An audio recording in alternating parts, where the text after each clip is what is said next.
Once upon a time, in a faraway kingdom, there lived a young girl named Cinderella. She was a kind, gentle, and beautiful child with a most radiant smile. Cinderella had a heart full of love, beauty. Unfortunately, fate hadn't been kind to Cinderella.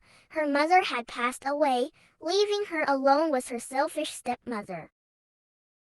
Her stepmother and stepsisters made her do all their household chores. Cinderella woke up early in the morning when it was still all dark to start the fire for their household. She cooked all meals, worked in the kitchen, and kept the fire going to warm their house. Poor Cinderella used to get ashes and cinders all over her clothes and body from the fire. One fine morning, the king's messengers came riding on their horses and announced that the king and the queen had invited all the maiden ladies of the kingdom to a royal ball. The king and the queen were to find the prince a lovely bride. The young ladies were overjoyed with this news. They started to decide on their best ball gowns and jewelry.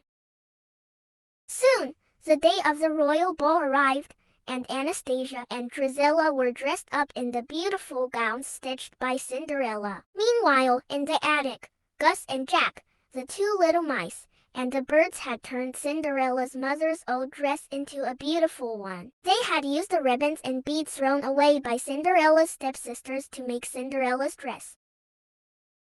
But her stepsisters flew into a terrible rage when they saw her in that beautiful dress. They pulled out the ribbons and beads to destroy her dress. They ripped off the beautiful dress that Cinderella wore.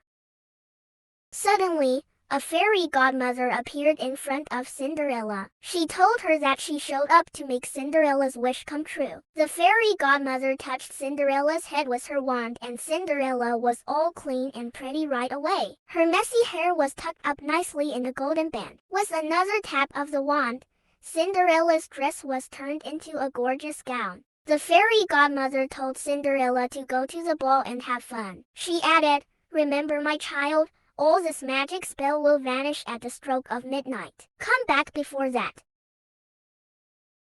When Cinderella entered the royal ball, all heads turned to see her. She looked like a dream. No one happened to recognize her.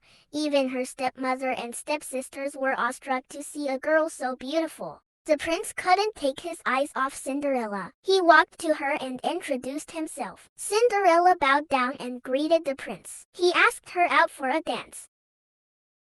Suddenly, she heard gong, gong.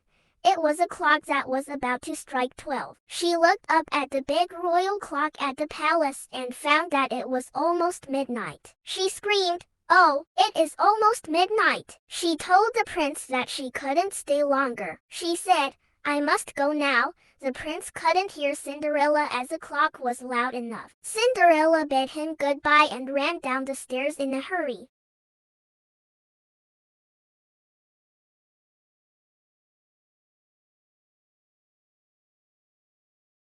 Finally, the prince arrived at Cinderella's house. Lady Tremayne's daughters were all ready to try the glass slipper, but it didn't fit their feet. The prince asked if there was any other young lady in the house. Though they refused to tell the prince about Cinderella, he found her working in the house. He got down on his knee and insisted she tried the glass slipper. It was a perfect fit for Cinderella's foot.